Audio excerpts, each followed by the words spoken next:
નમસ્કાર, good morning. સવારની શરૂઆત કરીએ ન્યૂઝપેપરની મુખ્ય હેડલાઇન સાથે. સૌથી પહેલા ગુજરાત સમાચાર. મધ્ય પૂર્વમાં વોર ઇફેક્ટ અને તેના કારણે ક્રૂડ ઉચકાયું છે. ઇમ્પોર્ટ બિલમાં વૃદ્ધિના સંકેતો છે. ડોલર સામે રૂપિયામાં તીવ્ર કડાકો થયો. ત્રાણુની સપાટી ગુમાવી. દેશમાં પ્રીમિયમ પેટ્રોલમાં 2.35 અને ઔદ્યોગિક ડીઝલમાં 22 રૂપિયાનો વધારો થયો. અમેરિકા ઈરાન યુદ્ધ અને ક્રૂડના ભાવમાં ઉછાળાની અસર જોવા મળી રહી છે. ઈરાનમાં સાઉથ પાર્સ પર હુમલો થયો. અમેરિકા ઇઝરાયલમાં તડા પડ્યા. હુમલા અંગે કોઈ માહિતી ન હોવાની ટ્રમ્પે ટ્વીટ કર્યું છે. ગેરકાયદેસર જુગાર અને સટ્ટાબાજીની 300 વેબસાઇટ અને એપ સરકારે બ્લોક કરી છે. અત્યાર સુધીમાં આવી 8,400 વેબસાઇટ પર તવાઈ બોલાવવામાં આવી. હવે ખાતર, હિલિયમ ગેસમાં પણ અછત, હવાઈ ભાડામાં વધારાની આશંકા. ઈરાને હોર્મુઝની ખાડીની નાકાબંધી કરતા દુનિયા પર સંકટના વાદળો ઘેરાયા છે. એર ઇન્ડિયાએ મંજૂરી નહોતી તે ફ્લાઇટ કેનેડા મોકલી, વચ્ચેથી પરત ફરવું પડ્યું. દિલ્હીથી ઉડાન ભર્યા બાદ 8 કલાક ફ્લાઇટ હવામાં રહી. ચીનના એરસ્પેસમાં પહોંચતા ભૂલ સમજાઈ, તેથી અધવચ્ચેથી જ પાછું ફર્યું. ઓપરેશન ઇસ્યુ હોવાનો એરલાઇને દાવો કર્યો. કેનેડામાં ભાંગફોડની પ્રવૃત્તિઓમાં ભારતનો હાથ નથી. કેનેડિયન પોલીસનું આ નિવેદન. માર્ક કાર્નીના નેતૃત્વમાં કેનેડાનું ભારત પ્રત્યેનું વલણ બદલાયું છે. 6 વર્ષ પછી લિપુલેખ પાસથી ભારત ચીન વચ્ચે સરહદી વેપાર શરૂ થશે. રસ્તો બંધ કરવાની પરવાનગી વિના અને નિયમ વિરુદ્ધ જયરત્ન 4 રસ્તા પાસે ઇમારત ઉતારવા જતા 30 થી 40% ભાગ તૂટી પડતા વિવાદ સર્જાયો. ગોત્રીમાં સાયબર ક્રાઇમ અને સાયબર સુરક્ષા વિશે મીટિંગનું આયોજન કરવામાં આવ્યું હતું. સીએ ઇન્સ્ટિટ્યૂટની વેસ્ટર્ન રિજનલ કાઉન્સિલ દ્વારા ચલાવવામાં આવતા કોલેજોના વિદ્યાર્થીઓ માટેના ટ્રેનિંગ પ્રોગ્રામમાં પણ એઆઈ વિષયનો સમાવેશ કરવામાં આવ્યો છે. 6 માસના ઉપયોગને ધ્યાને લઈને એક નિર્ણય લેવામાં આવ્યો છે. હોટલ, રેસ્ટોરન્ટ અને ધાબાને 10% અને હોસ્પિટલને 100% કમર્શિયલ એલપીજી મળશે. શુક્રવારી બજારના ટ્રાફિકને કારણે શાળાઓ પરેશાન થઈ છે. વડોદરામાં 141 વર્ષ પછી ગુલાબજાંબુના વૃક્ષની વાપસી થઈ. યુનિવર્સિટીના બોટનિકલ ગાર્ડનમાં છોડને રોપવામાં આવ્યું છે. સંતાનના બર્થ સર્ટિફિકેટ માટે મદદરૂપ થવાના નામે મહિલા સાથે મિત્રતા કેળવી બળાત્કાર ગુજારનાર કોર્પોરેશનનો કર્મચારી પકડાયો છે. પીડિતાને લગ્ન કરવાની લાલચ આપી મિત્રના મકાનમાં જબરદસ્તીથી સંબંધ બાંધ્યો હોવાની ફરિયાદ થઈ છે. ભરચક લહેરીપુરા ગેટ પાસેનો બનાવ. દાન આપવાના નામે 2 ગઠિયાઓએ વૃદ્ધાની 2 બંગડીઓ સેરવી લીધી. હવે એક નજર દિવ્ય ભાસ્કરની મુખ્ય હેડલાઇન્સ પર. મોબાઈલમાં પહેલાથી જ આધાર એપ અનિવાર્ય નથી. યુઆઈડીએઆઈએ કહ્યું કે યુઝર ઈચ્છે તો હટાવી શકશે.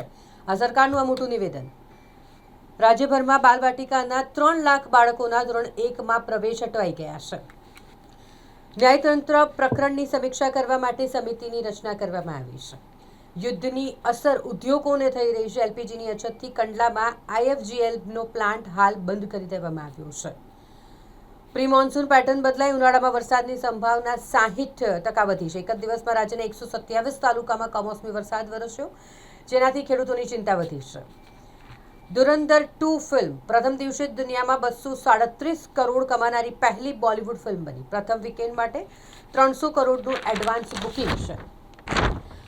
સિલિન્ડર પર સેન્સરશિપ. વર્ષમાં એકેય બોટલ ન લેનાર 70,000 ગ્રાહકનું બુકિંગ ઓઇલ કંપનીઓએ અટકાવ્યું છે. સમા સ્પોર્ટ્સ કોમ્પ્લેક્સના બેડમિન્ટન કોર્ટની છતના 10થી વધુ પતરા ઉડ્યા, કાપડ ફાટ્યું. વિડીયો વાયરલ થયો છે. ચેરિટી કમિશનરની કચેરીએ અદ્યતન સ્વરૂપ લીધું. 9 વર્ષે પોલો ગ્રાઉન્ડ સામે જૂના સરનામે પરત ફરી છે. સુસેન 4 રસ્તા નજીક વિરોધ વચ્ચે 28 ઓટલા અને 15 શેડ દબાણ શાખાની ટીમે તોડી પાડ્યા. વાવાઝોડામાં લાઇટ જતા લોકોએ હોબાળો મચાવ્યો. કહ્યું, તમે પંખામાં બેઠા છો, અમે શેકાઈ ગયા. શહેરમાં ગુરુવારે સાંજે વાવાઝોડું આવ્યું હતું અને જેના કારણે ઘણા બધા વિસ્તારોમાં વીજળી ડૂલ થઈ ગઈ હતી. એક નજર ગુજરાત મિત્રની મુખ્ય હેડલાઇન્સ પર. ઈરાને દુનિયાભરના પ્રવાસન સ્થળો પર હુમલાની ધમકી આપી છે. પ્રીમિયમ પેટ્રોલ 2 અને બલ્ક ડીઝલ 22 રૂપિયા મોંઘું થઈ ગયું છે. આ અસર છે જે યુદ્ધ ચાલી રહ્યું છે તેની. એલપીજીની અછત યથાવત છે, એટલે કમર્શિયલ સપ્લાયમાં કાપ મૂકવામાં આવ્યો છે. ઘરેલું ગ્રાહકોને પ્રાથમિકતા આપવામાં આવશે. પશ્ચિમ એશિયાના યુદ્ધને કારણે હોર્મુઝની સામુદ્રધની બંધ છે, એટલે આયાત ખોરવાઈ ગઈ છે. સરકારે પીએનજી પર ભાર મૂક્યો છે. નવો ઇન્કમ ટેક્સ કાયદો 1 એપ્રિલથી નિયમો બદલાશે. ક્રિપ્ટો એક્સચેન્જો માટે તમામ વ્યવહારોની માહિતી ટેક્સ વિભાગ સાથે શેર કરવી ફરજિયાત છે. ટ્રમ્પ સરકારનો હોવર્ડ વિરુદ્ધ મોટો કાનૂની જંગ. ટ્રમ્પ સરકારે હાર્વર્ડ પાસે અબજો ડોલરની સરકારી ગ્રાન્ટ પરત માંગી છે. કેમ્પસમાં યહૂદી વિરોધી માનસિકતા રોકવામાં નિષ્ફળ રહેવા બદલ કોર્ટમાં દાવો દાખલ કરવામાં આવ્યો છે.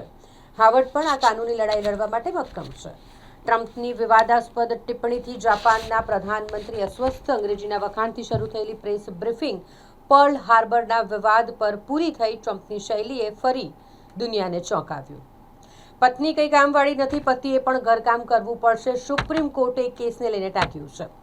કિમ જોંગ ઉનની પુત્રી ટેન્ક ચલાવતી દેખાઈ છે. ટ્રમ્પ અને નેતન્યાહુ વચ્ચે મતભેદ છે. ઈરાનના ગેસ ક્ષેત્રો પરના હુમલાથી અમેરિકા નારાજ છે. એનએમઓના 45મા રાષ્ટ્રીય અધિવેશનમાં દેશભરના 2500થી વધુ તબીબો ઉમટી પડશે. બિલિયન લાઇવ્સ ફાઉન્ડેશન દ્વારા આંતરરાષ્ટ્રીય ખુશી દિવસની ઉજવણી કરવામાં આવી. 4.12 કરોડનું ચેરિટી ભવનનું ઉપમુખ્યમંત્રીના હસ્તે લોકાર્પણ થશે. નાગરિકોને સુગમ અને કાર્યક્ષમ સેવાઓ ઉપલબ્ધ થશે. પાદરા એસટી ડેપોએ વધુ એક સરાહનીય ઉપક્રમ કર્યો. 3 નવી બસ સેવાની શરૂઆત કરી છે. બીએપીએસ સ્વામિનારાયણ મહિલા વિભાગ દ્વારા મહિલા દિન સમારોહનું આયોજન કરાયું છે. એસએસજી હોસ્પિટલમાં જટિલ કેન્સર સર્જરી દ્વારા ગરીબ દર્દીને નવો અવાજ આપવામાં આવ્યો. આણંદમાં ભારે પવન સાથે કમોસમી વરસાદનો કહેર વર્તાયો. આણંદ જિલ્લામાં ગરમીનો પારો 38 ડિગ્રી સુધી પહોંચવાની શક્યતા છે. નડિયાદમાં રહેણાંક મિલકતોમાં ચાલતા વ્યવસાયિક એકમો સામે પાલિકાએ લાલ આંખ કરી છે. એક નજર લોકસત્તા જનસત્તાની મુખ્ય હેડલાઇન્સ પર. ડોલર સામે રૂપિયો 93.24 ના રેકોર્ડ તળિયે પહોંચ્યો છે. એટલે હવે વિદેશી સામાન મોંઘો થશે. આગામી 5 વર્ષ સુધી ભારતની ગેસ સપ્લાય પર અસર થઈ શકે. કતારનું આ નિવેદન છે. એલએનજી ગેસ પ્લાન્ટ પર એર સ્ટ્રાઇક બાદ ચિંતા વધી છે. હોર્મુઝ ખોલાવવા માટે ટ્રમ્પે ફોજ ઉતારી છે. હવે મધ્ય પૂર્વ યુદ્ધ તાત્કાલિક બંધ થવાની કોઈ શક્યતા નથી તેવું નિષ્ણાંતોનું કહેવું છે.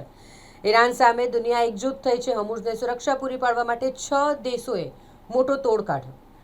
અમેરિકા ઈરાન યુદ્ધના કારણે ભારતીય વેપારીઓને 5,000 કરોડનો ફટકો પડ્યો છે. ભારતીયો મોંઘવારીનો માર સહન કરવા તૈયાર રહે. ઇન્સ્ટાગ્રામમાંથી એન્ક્રિપ્શન હટતા 300 કરોડ યુઝર્સની પ્રાઇવસી જોખમમાં મુકાય છે. જાણીતી મેટા કંપનીનું પોતાનું નવું અપડેટ એઆઈ સર્વિસ બહેતર બનાવવાની પેરવી યુઝર્સ માટે ખતરો સાબિત થઈ શકે. ઓનલાઈન ફૂડ મોંઘું થયું. ઝોમેટોએ પ્લેટફોર્મ ફીમાં વધારો ઝીકી દીધો છે. નફો વધારવા માટે હવે ગ્રાહકો પર બોજ નાખવામાં આવી રહ્યો છે. ઝોમેટો પ્લેટફોર્મ દરરોજ 25 લાખ ઓર્ડર ડિલિવર કરે છે. સરકારે 300 જેટલી ગેરકાયદેસર બેટિંગ વેબસાઇટ અને એપ્સ બ્લોક કરી છે. ઓનલાઈન જુગાર અને સટ્ટાબાજી સામે આ મોટી કાર્યવાહી જ્યારે આઈપીએલ નજીક આવી રહી છે. નર્મદા નદી પર 207 કરોડના ખર્ચે બનનારા બ્રિજનું આજે ખાતમુહૂર્ત કરવામાં આવશે. નાયબ મુખ્યમંત્રી 507 કરોડના વિવિધ કામોનું ખાતમુહૂર્ત અને લોકાર્પણ કરશે. યુનિવર્સિટીમાં અભ્યાસ કરતા બીએસસીના વિદ્યાર્થી પર કપડાના વેપારીએ હુમલો કરતા વિદ્યાર્થી ઇજાગ્રસ્ત થયો. આવાસ યોજનાના મકાનો અપાવવાના બહાને 16 લોકો સાથે છેતરપિંડી થઈ છે. દાન અપાવવાના બહાને 2 ગઠિયા 2.85 લાખની બંગડી સેરવી અને ફરાર થઈ ગયા. પાદરામાં 12 કલાકમાં 2 મહાકાય મગરનું અલગ અલગ રહેણાંક વિસ્તારમાંથી રેસ્ક્યુ કરવામાં આવ્યું. મગરોએ ટીમને દોડાવી હતી. જોકે આખરે સફળતાપૂર્વક મગરોનું રેસ્ક્યુ થઈ ગયું છે. આજથી વડોદરામાં મિલેટ મહોત્સવ અને પ્રાકૃતિક ફાર્મર માર્કેટનું આયોજન કરવામાં આવ્યું છે.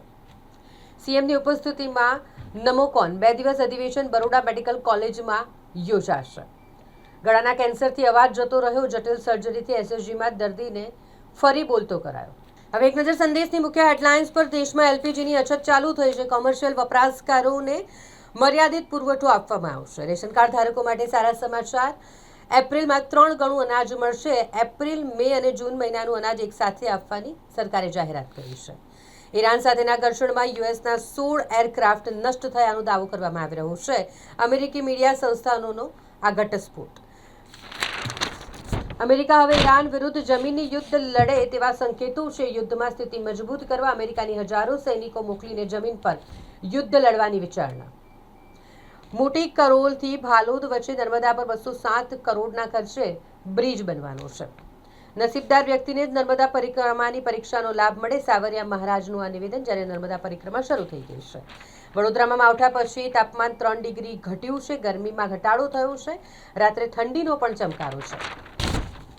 મધ્ય ગુજરાતના કોરુગેટેડ બોક્સ મેન્યુફેક્ચરિંગ એકમોની હાલત કફોડી બની ગઈ છે.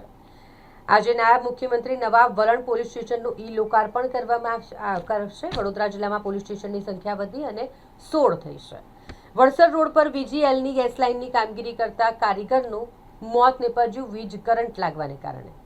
વરસાદી કાંસના ચેમ્બર પર ઢાંકણું ન હોવાથી ગભેડી ગાય ખાબકી અને મોત નીપજ્યું.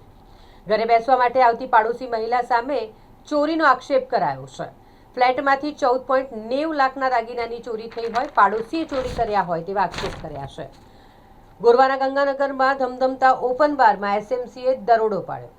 રૂપિયા 2 કરોડ પડાવી લાવવાના કેસમાં આરોપીની ધરપકડ કરવામાં આવી છે. 4 દિવસના રિમાન્ડ કરાયા છે. દેણા નજીક મોટાપુરા ગામના ખેતરની નેટમાં ફસાયેલા મગરનું રેસ્ક્યુ કરવામાં આવ્યું. 80% પરીક્ષકોની હાજરી વચ્ચે ધોરણ 10ની ઉત્તરવાહીનું મૂલ્યાંકન શરૂ થયું છે. ક્રૂડમાં ઉછાળા. એફઆઈઆઈની વેચવાલીથી ₹93.71ની લાઈફટાઈમ લો સપાટીએ બંધ થયો છે. નિકાસકારો માટે 497 કરોડની સહાય જાહેર. 100% સુધીના જોખમને આવરી લેવાશે.